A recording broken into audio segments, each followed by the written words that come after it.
अस्सलाम वालेकुम everyone, welcome back to my channel. तो ये है 6th और 7th रोज़ा की वीडियो जो कि है सैटरडे और संडे की।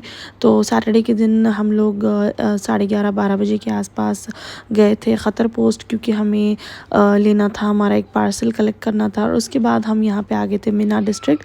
मीना डिस्ट्रिक्ट ये बेसिकली नया बना हुआ है, आई थिंक वर्ल्ड कप के टाइम पे बना हुआ है, क्योंकि इससे पहले मीना डिस्ट्रिक्ट कुछ नहीं था। यहाँ पे बहुत ही एम्प्टी स्पेस था और बहुत अलग था। अभी यहाँ पे इन्होंने पोर्ट था, हाँ, उसी के साथ ये बना दिया है। तो कलरफुल सी ऐसी बिल्डिंग्स उन्होंने बना के उसका नाम रख दिया मीना डिस्ट्रिक्ट। ये देखिए पत्थरों में ये यहाँ पे छुपी हुई थी, एकदम इसको देख के मतलब कैसे गुस्से में देख रही है, पता नहीं क्या गुस्सा था उसको। और यहाँ पे हमने खूब सारी पिक्चर्स वगैरह ली, बहुत मज़ा आया। आई मीन मौसम इतना अच्छा, इतना खूबसूरत था ना, दिल कर रहा था कि कितनी देर यहाँ पे बैठे। आप सोच सकते हैं कि ये टाइम है 12:30, 1-1:30 बज रहा होगा, उसी के आसपास था। और आप देख सकते हैं मौसम कैसा हुआ था उस दिन। तो सैटरडे और संडे को वैसे भी मेटीरियोलॉजी डिपार्टमेंट से अलर्ट वगैरह थे, लेकिन बारिश वगैरह तो नहीं हुई थी हमारे एरिया में। और उसके बाद हम घर आ गए। मैंने इफ़्तारी वगैरह की तैयारी की थी, तो उस दिन मैंने दही वड़े बनाए, फ्रूट चाट बनाए, और मेरे पास वो जो पोटैटो सैंडविच थे उसके मैंने चिकन फिलिंग करके एक बेसिक सी सैंडविच बना दी, चीज़ वगैरह डाल के। टैंग बना लिया था, साथ में लबन था और खजूर। बस हमने उस दिन इफ़्तारी यहाँ पे बालकनी में बैठ के की थी। बहुत अच्छा लगा था, क्योंकि मैंने जैसे आपको बताया कि मौसम इतना प्यारा था, तो हम लोग बाहर ही इफ़्तार कर रहे थे। और ज़ुहैर बोल रहा था कि पिकनिक है ये, तो मज़ा आया। और रात को 11-11:30 का टाइम है, मैं आ गई थी किचन में और मैं यहाँ पे सालन बनाने लगी हूँ। पहले दिन जो मैंने गलती की थी ना, सुबह उठ के जो चिकन मैंने बनाया, उसके बाद में काफ़ी थोड़ा टाइम वेस्ट हो गया। और जैसे जैसे दिन जाते रहते हैं वैसे वैसे टाइम कम होता जाता है ना, तो फिर बहुत मुश्किल होती है बनाने के लिए। तो इसलिए मैं क्या करती हूँ, थोड़ा सा लेट नाइट या सोने से पहले सालन वगैरह बना के रख देती हूँ, चावल भिगो के रख देती हूँ। आटा तो वैसे ही गूंदा हुआ होता है 2-3 दिन का, तो मुश्किल नहीं है बिल्कुल। और सुबह बस सालन गरम करो और खा लो। तो क्योंकि सुबह के टाइम पे वैसे ही सुस्ती आ रही होती है, तो बस सालन वगैरह पक गया था, तो मैं आपको बस लाइटिंग वगैरह दिखा रही थी। बहुत अच्छी अच्छी लाइट्स मिली हैं इस दफ़ा मुझे। और अभी मैं बस लाइट्स वगैरह सब कुछ ऑफ़ यहाँ पे करने लगी हूँ, और उसके बाद मैं चली जाऊँगी सोने के लिए, क्योंकि नींद भी बहुत इम्पॉर्टेंट है। बस 2 घंटे 2.5 घंटे की मुझे रात को नींद मिलती है। और घर की जो हालत हुई है, प्लीज़ डोंट माइंड, 2-3 दिन से ये वो चीज़ें हम लोग लेके आए थे, तो फिर वो सारी चीज़ें ऐसे ही पड़ी हुई हैं। और फिर बच्चे भी बहुत नीचे ऊपर कर देते हैं चीज़ें। ये देखिए मैं रूम में आ गई थी सोने के लिए, और ज़ुहैर ने ये वाली लाइट लगा के, उसको पता कब की नींद लग चुकी है। ये तो हमें इंडिया ले जाना है, बट ये यहीं पे लगा के इसके मज़े ले रहा है। एनीवेज़ नेक्स्ट डे का ये इफ़्तार का टाइम था। मैं यहाँ पे बना रही हूँ चिकन 65 पैटीज़, यानी कि पफ़ पेस्ट्रीज़, चिकन पफ़। तो चिकन 65 की मैं इसमें फ़िलिंग कर रही हूँ। तो उसके लिए मैंने सारे यहाँ पे ड्राई स्पाइसेस उसमें ऐड कर दिए। मैं इसको डिस्क्रिप्शन बॉक्स में सारी चीज़ें दे दूँगी क्वांटिटी के साथ। और सब कुछ मैंने मैरिनेट कर दिया था, मैंने मिला दिया था इसमें सॉसेस के साथ। सोया सॉस, चिली सॉस और टोमेटो केचप मैंने ऐड किया। फिर बाद में मैंने रेड फूड कलर ऐड किया, अच्छे से मैंने इसको मिक्स कर दिया। और फिर यहाँ पे आप एक वोक ले लीजिए या कढ़ाई लीजिए, थोड़ा सा ऑयल ऐड कर लीजिए, उसको गर्म होने के लिए रख दीजिए। एक अलग से बोल में मैं यहाँ पे बेसन का आटा मैंने ऐड किया, फिर चावल का आटा मैंने ऐड किया, और उसके बाद लाल मिर्च पाउडर, धनिया पाउडर, ज़ीरा पाउडर और थोड़ी सी कसूरी मेथी, क्योंकि मुझे कसूरी मेथी का फ्लेवर थोड़ा सा पकौड़ों में कभी कभार बहुत अच्छा लगता है। तेल हीट अप हो चुका था, तो मैंने उसमें चिकन ऐड कर दिया है। चिकन को बहुत बारीक बारीक हमें कट करना है, बड़े बड़े चंक्स हमें नहीं रखना है, क्योंकि चिकन 65 है तो इसमें करी पत्ता जाता है। तो फिर करी पत्ता मैंने ऐड किया, और फिर क्या बोलते हैं उसको, हरी मिर्च मैंने इसमें ऐड किया। उसके बाद यहाँ पे देखिए बेसन में मैंने नमक और सोडा ऐड किया, थोड़ा सा दही मैंने ऐड किया। दही आप ऐड करेंगे ना तो आपके पकोड़े बहुत क्रिस्पी बनते हैं। और डेफिनेटली ट्राई कीजिए आपके बैटर में दही ऐड करने का। तो चिकन भी पक रहा था साथ साथ, और यहाँ पे मैं ये जो मिक्सचर है ये भी रेडी कर रही थी, जो डिप है अंडे के, मैं यहाँ पे पकोड़े बना रही थी, तो इसलिए मैंने थोड़ा सा पतला बैटर बनाया हुआ है। नॉर्मली हम लोग ऑब्वियसली पकौड़ों वगैरह के लिए इतना पतला बैटर नहीं बनाते, राइट। तो फिर अंडों को इसमें डिप करना होता है, तो इसलिए मैंने इसको थोड़ा सा पतला किया है। 3 अंडे मैंने उबाल लिए थे, जिनको मैंने एक एक अंडे में मैंने 4-4 पीस कर लिए थे। तो छोटे वाले पीसेस मैंने किए ताकि डिप करके फ्राई करने में ईजी हो जाए। यहाँ पे देख सकते हैं आप, चिकन लेस दैन 15 मिनट्स में चिकन आपका बन के रेडी हो जाता है। चिकन एकदम रेडी था। तो मैंने जो पैकेट्स बना के थोड़े थोड़े करके रखे हुए थे ना, तो उसी में से मैंने एक पैकेट निकाल लिया। फिर मेरा चिकन ना ईज़िली डीफ्रॉस्ट वगैरह भी हो गया था और बनाने में भी काफ़ी इजी हो जाता है। तो एक टाइम के लिए, एक पोर्शन के लिए काफ़ी हो जाता है। यहाँ पे जो बेकिंग ट्रे होता है उसमें मैंने ये बेकिंग शीट लगाई है, ना भी लगाएं तो भी चलता है। नीचे मैंने थोड़ा सा ऑयल इस पर स्प्रे कर दिया है। टोटली ऑप्शनल है ऑयल स्प्रे करना, बट फिर भी मैंने सेफ साइड पे इसमें ऑयल स्प्रे कर दिया। और ये पफ पेस्ट्री शीट जो रेडीमेड मिलती है मार्केट में, वही मैंने ली है।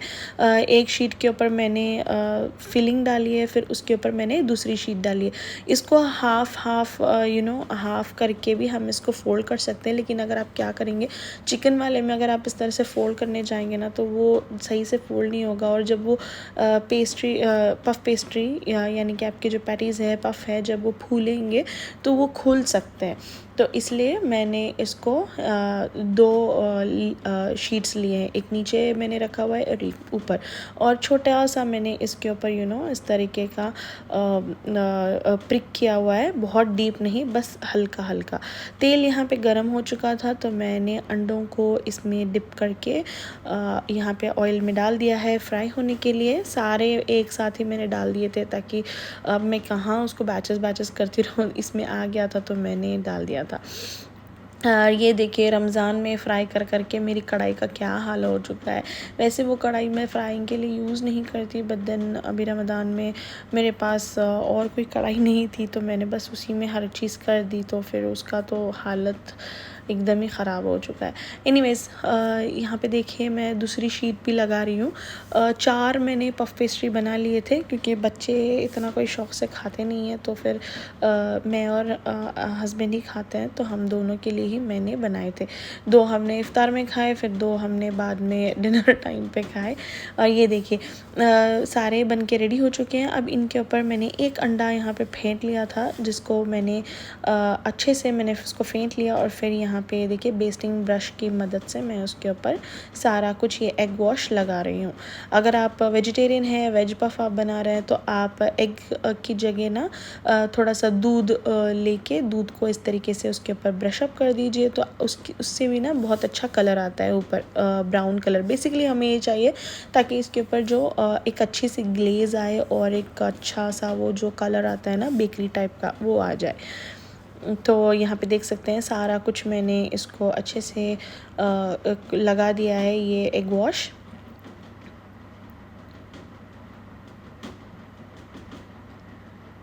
एक तो ये रोज़े में रह के फूड वीडियोस को एडिट करना और वॉइस ओवर करना, अस्तगफिरुल्लाह, बहुत मुश्किल का काम है, अल्लाह माफ़ करे, लेकिन क्या कर सकते हैं, काम है तो करना पड़ता है।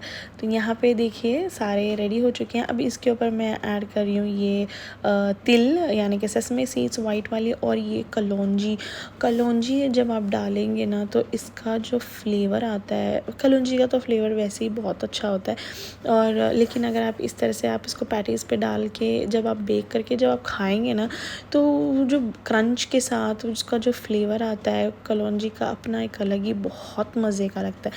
ये देखिए यहाँ पे बेक हो चुके हैं मेरे ये पफ पेस्ट्रीज़। मैंने प्री हीटेड ओवन में इसको डाला था। मैं जो टाइम है, टेम्परेचर और टाइम वगैरह मैं नीचे डिस्क्रिप्शन में ज़रूर आपको मेंशन कर दूँगी, आप वहाँ से चेक कर लीजिए।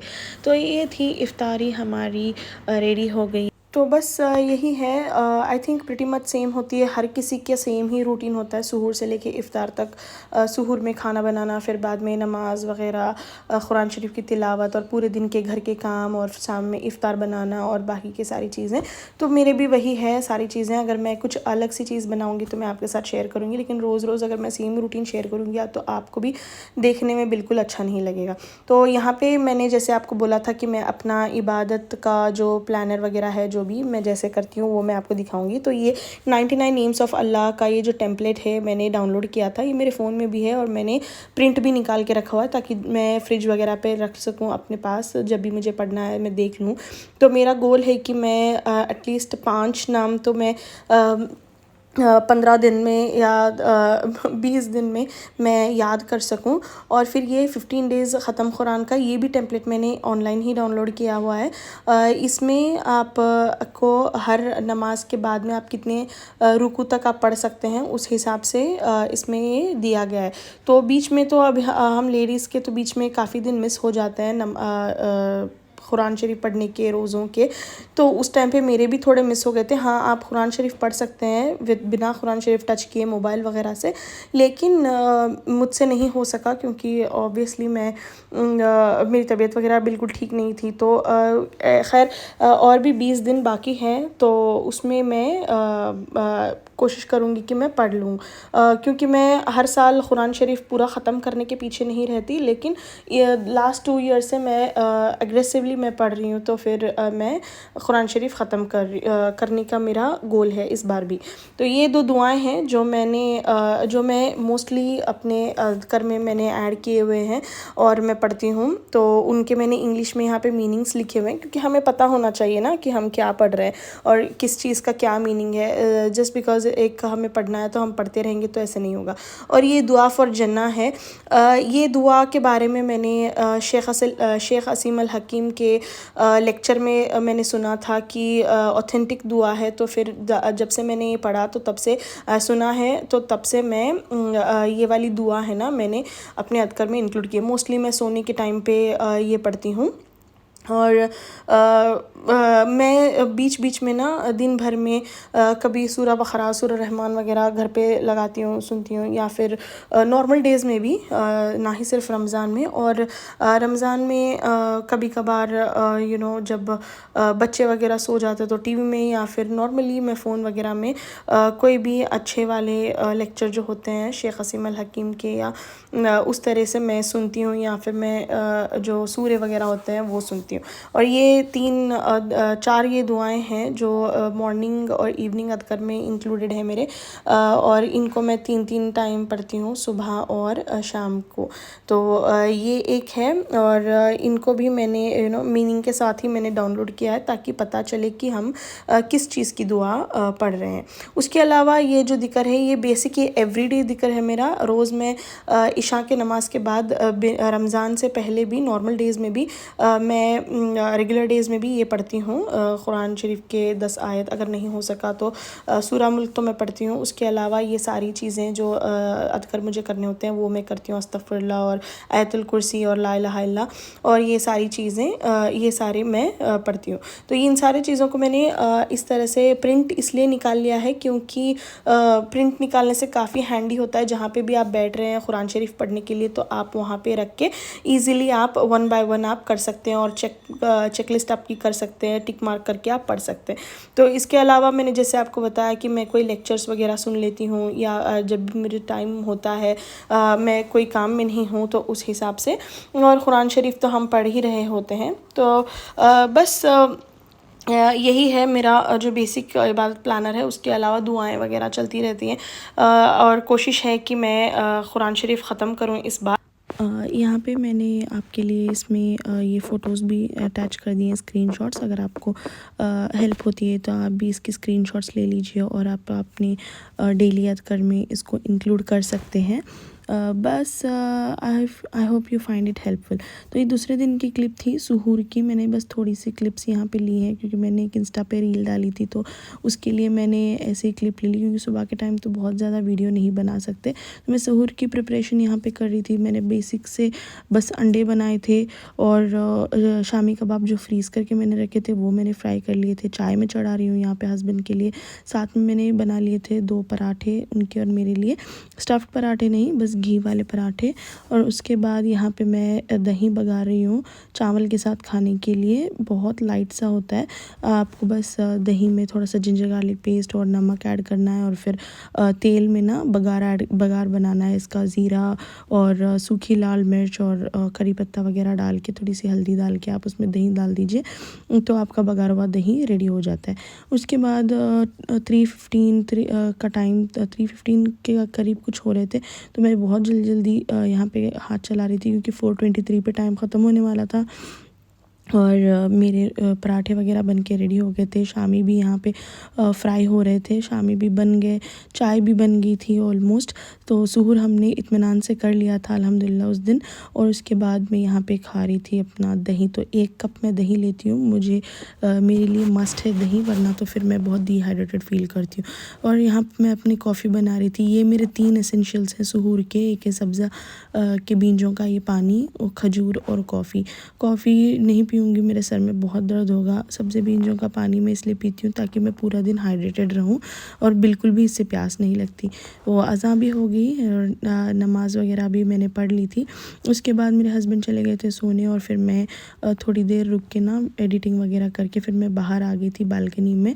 ठंडा अच्छा मौसम था तो मैं यहीं पे बाहर ही बैठ के कुरान शरीफ पढ़ रही थी अपना। तो उस दिन मैंने इफ्तारी में बस दही वड़े और ये आलू के पकोड़े और जाम वगैरह काट लिया था, टैंग बना लिया था। सिंपल सी मैंने इफ्तारी रखी थी। उसके बाद कल के दिन तो मैंने हलीम बनाई थी, बट उसकी रेसिपी मैंने नहीं ली है। नेक्स्ट टाइम जब मैं बनाऊंगी तब मैं शूट करूंगी और आपके साथ शेयर करूंगी। आई होप आपको वीडियो पसंद आई होगी। अगर पसंद आई हो तो ज़रूर मेरे चैनल को सब्सक्राइब कीजिए, वीडियो को लाइक कीजिए और शेयर कीजिए। मैं आपसे मिलती हूँ अपने अगले वीडियो में। अंटिल देन टेक केयर, अल्लाह हाफ़िज़।